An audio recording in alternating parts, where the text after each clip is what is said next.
Assalamualaikum warahmatullahi wabarakatuh. Perkenalkan, nama saya Siflaim, NIM 1931041176 dari kelas PJKRE. Di video kali ini saya akan menjelaskan tentang teknik footwork atau langkah kaki dalam permainan bulu tangkis.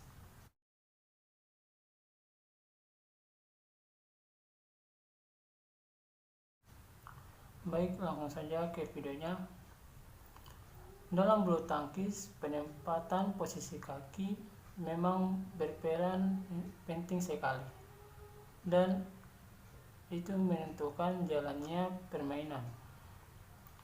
Penempatan posisi yang kurang baik selain berpengaruh terhadap kualitas pukulan, juga akan mempersulit pengambilan posisi pada pukulan yang berikutnya atau pukulan yang akan datang. Kesalahan pukulan pertama akan berakibat pada pukulan yang kedua, dan seterusnya semakin parah, dan akan berakhir pada shuttlecock yang tidak bisa dikembalikan lagi. Ini dalam kasus ini seperti contoh ketika kita bermain bulu tangkis, pada saat kita salah menempatkan posisi kaki, otomatis pukulan yang kita akan lakukan itu mungkin akan terjadi juga kesalahan. Baik juga ke pukulan-pukulan yang berikutnya. Itu menjadi tidak lagi stabil karena pada penempatan posisi kaki kita sudah salah. Sebenarnya PBSI atau Persatuan Bulu Tangkis Seluruh Indonesia pada tahun 1985 telah membagi dua jenis tipe gerakan kaki yang biasa digunakan saat bermain, yaitu tipe jinjit dan yang kedua tipe nelapak. Lantas seperti apa cara melakukan sikap jinjit dan nelapak tersebut? Baik, langsung saja kita ke pembahasannya. Yang pertama, tipe jinjit dan tipe menelapak. Tipe jinjit mungkin sudah diketahui oleh teman-teman, yaitu tipe di mana kaki bagian belakang atau yang biasa disebut dengan tumit terangkat di lantai. Contohnya itu yaitu pada posisi kaki yang seperti ini akan menjadikan tubuh lincah dan cepat untuk bergerak ke depan, ke samping, ke belakang. Kaki langsung dapat diangkat tanpa terlebih dahulu harus mengangkat tumit, karena tumit sudah atau masih dalam posisi terangkat. Teknik jinjit ini sangat efektif untuk melakukan gerakan yang cepat, karena tidak lagi menunggu tumit untuk diangkat, karena tumit sudah terangkat memang, dan kita siap untuk bergerak ketika ada pukulan dari lawan. Maka kita siap bergerak baik ke kiri, ke kanan, ke belakang maupun ke depan. Ini sangat bagus untuk kelincahan dalam bermain bulu tangkis. Teknik jinjit sendiri ini sangat gampang dilakukan, yaitu dengan cara mengangkat tumit bagian belakang, dan tumpuan kita pada jari-jari kaki harus kuat. Hal ini dilakukan agar kita dapat menguasai teknik jinjit tersebut.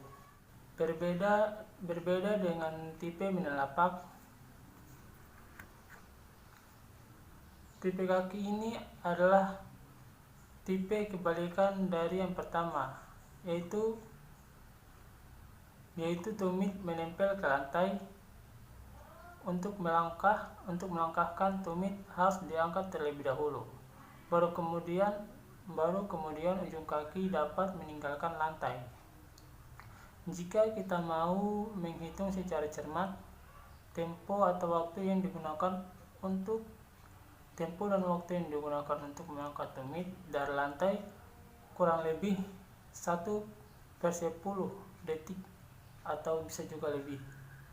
Namun dalam sebuah pertandingan bulu tangkis, waktu yang hanya 1/10 detik tersebut sangat-sangat berharga.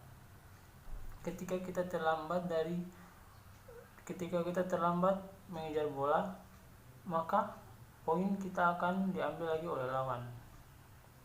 Itu penting sekali waktu pada permainan bulu tangkis. Kelincahan dan ketepatan kita harus dapat bekerja sama sehingga bisa kita menguasai jalannya pertandingan tersebut. Baik pada posisi kaki, teknik melangkah maupun pada pukulan tersebut. Tetapi di video kali ini, teknik melangkah di sini akan menjadi pembahasan utama. Makanya di sini saya mungkin sedikit saja akan bercerita tentang teknik pukulan. Masing-masing tipe penempatan kaki, baik yang jinjit maupun yang menelapak, memiliki kelebihan dan kekurangannya masing-masing. Ya jelas pasti ada kelebihan dan kekurangannya. Penggunaan tipe jinjit biasanya dipakai oleh pemain yang mengandalkan kecepatannya dan juga pukulan-pukulan kerasnya. Sebaliknya, akan terasa rugi jika tipe jinjit ini digunakan untuk jenis permainan yang bertahan, yang mengandalkan pada stroke dan yang cermat dan faktor antisipasi yang tinggi. Berarti pada tipe jinjit ini memiliki kecepatan melebihi tipe menelapak. Ketika kita berjinjit, maka gerakan kita menjadi lebih cepat dan pukulan kita menjadi lebih kuat, karena pada posisi jinjit kita sudah siap untuk menerima datangnya bola yang dilakukan oleh lawan. Dan tipe kaki menelapak banyak digunakan oleh pemain andalan yang diandalkan utamanya yaitu stroke, yakni pukulan dengan cara-cara atau pola tertentu, dan ditambah dengan gaya antisipasi akan dimiliki seseorang pemain apabila pemain lebih banyak berlatih dan bertanding. Jadi pada teknik kaki menelapak ini bagus digunakan untuk teknik bertahan dan tidak cocok digunakan pada tipe menyerang, karena pada kaki menelapak ini kita sudah siap untuk mengembalikan bola-bola yang datang dari lawan dan tidak untuk bergerak terlalu lincah. Dan mungkin pada teknik menelapak ini, ketika kita memukul bola yang dikembalikan mungkin bukan sangat pelan, tapi tidak juga terlalu keras. Mungkin ya seimbang lah ketika kita melakukan pengembalian bola, tidak sekeras pukulan kita pada saat melakukan teknik jinjit tadi. Mungkin sebagaimana yang kita ketahui bersama bahwa antisipasi adalah daya manusia untuk menduga atau menganalisa ke arah mana shuttlecock akan dijatuhkan atau akan diarahkan, yang akan diarahkan oleh lawan sebelum dipukul. Jadi sifatnya lebih awal daripada reaksi. Jadi kita menduga, jika lawan mau sebelum memukul, kita harus menduga kemana jatuhnya bola. Ini merupakan salah satu kelebihan dari pemain bulu tangkis. Mereka harus bisa menganalisa di mana jatuhnya bola sebelum lawan memukul bola tersebut. Dan lanjut, kemampuan menduga ini menyebabkan tidak sulit bagi pemain untuk mengandalkan shuttlecock. Pemain tidak perlu terburu-buru dengan melakukan langkah-langkah yang mubazir. Maksudnya langkah-langkah yang mubazir itu ketika lawan memukul kita bergerak ke tempat lain, tetapi bolanya jatuh ke tempat lain atau mengarah ke tempat lain, itu merupakan salah satu gerakan yang mubazir. Di sini kita lebih memilih mengejar bola yang lain, mengejar di tempat yang lain, sementara bolanya jatuh ke tempat yang lain. Ini akan sangat sulit mempersulit kita untuk mengejar dan mengembalikan bola tersebut. Dan ketika permainan permainan tersebut harus santai dan tetap cermat. Makanya kenapa kita harus pandai-pandai menganalisa atau memperkirakan di mana jatuhnya bola sebelum lawan memukul. Dan seperti yang saya bilang tadi, agar kita tidak melakukan gerakan yang mubazir, seperti bergerak ke tempat-tempat lain dan bolanya jatuh ke arah lain, itu otomatis akan membuat kita kesulitan dalam mengembalikan bola tersebut. Dan tipe mainan lapak ini adalah tipe permainan yang mengandalkan penambahan nilai pada kesalahan lawan. Tipe ini kurang sesuai jika digunakan untuk jenis permainan yang mengutamakan kecepatan dan kekerasan pukulan. Jadi gunakanlah tipe footwork yang sesuai dengan gaya permainan ya guys. Ya, tipe mainan lapak ini seperti yang saya bilang tadi, bagus digunakan untuk gaya-gaya bertahan, karena gerakannya tidak terlalu lincah seperti gaya berjinjit, dan pukulannya juga tidak sekeras teknik jinjit. Karena pada tipe mainan lapak, kaki semuanya menyentuh lantai, otomatis pergerakan kita tertumpu pada seluruh kaki, dan gerakan tersebut kurang cepat ketika ingin mengejar dan mengembalikan bola. Yang kedua yaitu melangkah menuju shuttlecock. Dalam melangkah menuju shuttlecock, unsur antisipasi dan reaksi memegang peranan yang sangat vital.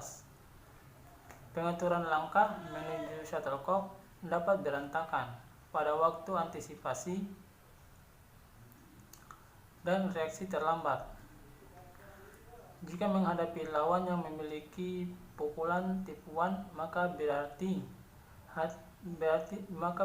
dalam mengantisipasi.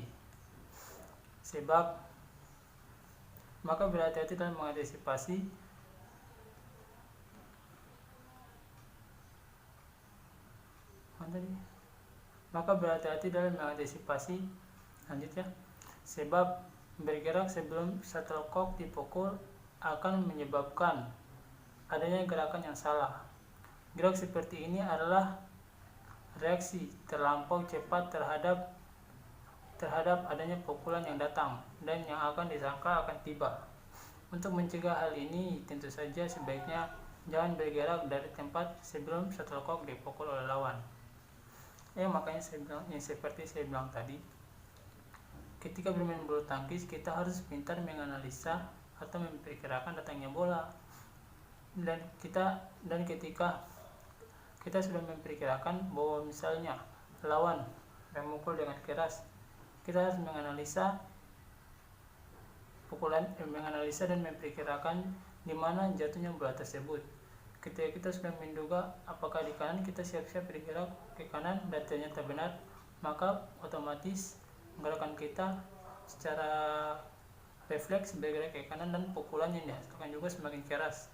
Tetapi ketika lawan ingin memukul bolanya ke arah kanan, tetapi kita menerka ke arah kiri dan kita langsung bergerak ke kiri, itu sama aja kita melakukan gerakan yang mubazir. Otomatis lawan ketika melihat celah tersebut dapat mengembalikan bola tersebut dengan mudah, dapat menambah poin dengan mudah, karena mengira kita terkecoh. Kita bergerak ke arah kiri, sebaliknya lawan memukul ke arah kanan. Inilah yang dinamakan sebagai gerakan yang mubazir, dan gerakan ini sangat merugikan untuk kita sendiri, terutama ketika kita ketinggalan poin, kita akan semakin tertinggal ketika kita melakukan berbagai macam kesalahan. Maka inilah pentingnya teknik melangkah yang dipelajari pada permainan bulu tangkis. Bergeraklah ke arah shuttlecock dengan langkah sedikit mungkin dan mengaturnya sesuai dengan jarak antara badan dan shuttlecock, sehingga pada langkah terakhir berada pada posisi yang paling menguntungkan untuk melakukan pukulan ke segala arah yang diinginkan. Maka ketika lawan melakukan pukulan, kita harus siap-siap bergerak untuk mengembalikan bola ke bagian lawan yang kosong. Dan ketika kita mengembalikan bola ke area yang kosong tersebut, otomatis lawan akan kesulitan untuk mengejar dan mengembalikan bola tersebut, apalagi ketika lawan selesai memukul dan dia belum siap, otomatis dia akan kesulitan dan kemungkinan besar dia akan sulit untuk mengembalikan bola kepada kita. Ada dua kesulitan yang biasanya dihadapi oleh pemain pemula, yaitu pertama, adanya kesulitan melakukan start yang tepat pada waktu mengejar shuttlecock. Yang kedua itu kesulitan berhenti dalam posisi yang sesuai untuk melakukan atau untuk memukul shuttlecock, dan kurang bisa untuk menjaga keseimbangan badan pada waktu memukul shuttlecock. Maka kita harus banyak berlatih untuk dapat mengembalikan pukulan shuttlecock dengan baik. Dan kita harus dapat tahu bagaimana menempatkan posisi yang baik agar pukulan yang kita hasilkan berpower, dan langkah kaki kita atau footwork kita harus bagus dan bisa, dan pada saat bermain bulu tangkis kita memiliki kelincahan dan ketepatan agar kita bisa mengalahkan lawan-lawan kita. Dalam mengejar shuttlecock, apabila jarak badan dan shuttlecock antara 1,5 sampai 8 meter, pergunakanlah langkah menyilang untuk mendapatkan posisi berlari. Hasil penelitian menunjukkan bahwa gerakan akan berlangsung lebih cepat bila digunakan langkah-langkah berlari, biasanya dengan didahului oleh langkah menyilang sebagai persiapan, yaitu adalah memajukan kaki yang terdekat pada shuttlecock dengan dilangkahkan ke depan, kemudian merapatkan kaki sebelah sehingga tercapai tempat yang dituju. Ada 8 daerah dasar gerakan menuju shuttlecock yang merupakan persyaratan yang harus dimiliki oleh pemain pemula, bukan kidal, agar dapat bermain dengan menggunakan gerak yang efisien. Mungkin berikut ini adalah 8 macam gerakan menuju shuttlecock tersebut. Yang pertama yaitu gerakan ke depan ke arah kanan. Gerakan ke depan ke arah kanan yaitu dengan cara melangkahkan kaki kanan ke arah depan dan ke arah kanan bagian depan, dan kita melakukan gerakan siap untuk memukul. Yang kedua itu gerak ke arah depan kiri, seperti yang gerakan kanan tadi, tapi bedanya ini kaki kiri melangkah ke depan, Terus gerakan ke arah samping, yaitu dengan cara seperti lompatan kiri ke arah samping kanan. Dan yang keempat yaitu gerakan ke arah samping kiri, seperti kita menggeser ke arah samping kiri dan melakukan pukulan. Yang kelima itu gerakan ke arah belakang kanan, ini seperti mundur tetapi kaki kanan yang melangkah ke belakang duluan. Yang keenam yaitu gerakan ke arah ke belakang kiri, yaitu menggerakkan kaki kiri ke arah belakang terlebih dahulu. Yang ketujuh itu gerakan tengah ke arah depan, ini seperti maju seperti begini. Nah, itu gerakan tengah ke arah depan. Dan gerakan tengah ke arah belakang seperti sebaliknya itu begini, kita melangkah ke arah ke belakang untuk mengembalikan bola. Baiklah, Sekian dari video saya kali ini. Lebih dan kurangnya mohon dimaafkan. Wabillahi taufiq wal hidayah. Assalamualaikum warahmatullahi wabarakatuh.